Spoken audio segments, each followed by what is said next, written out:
আপনি রেগে গেলে কি করেন? চুপ থাকেন নাকি চিৎকার করেন? আপনার ইমোশনাল ইন্টেলিজেন্স কতটা শক্তিশালী সেটা কি জানেন?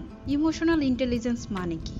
নিজের ও অন্যের আবেগ বুঝে তা নিয়ন্ত্রণ করে সম্পর্কটি দক্ষতার সাথে পরিচালনার ক্ষমতাকে ইমোশনাল ইন্টেলিজেন্স বলে। বিখ্যাত আমেরিকান সাইকোলজিস্ট ড্যানিয়েল গোলম্যানের মডেল অনুযায়ী ইমোশনাল ইন্টেলিজেন্সের মূল উপাদান 5টি: self awareness, self control, motivation, empathy, social skills.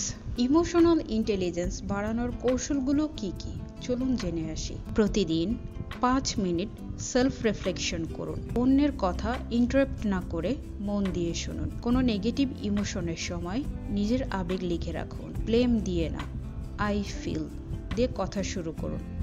অন্যের কাছে ফিডব্যাক চান, জিজ্ঞেস করুন, আপনার মনে হয় আমি কেমন আচরণ করি? নিজেকে জানার মাঝেই লুকিয়ে আছে অন্যকে বোঝার চাবিকাঠি।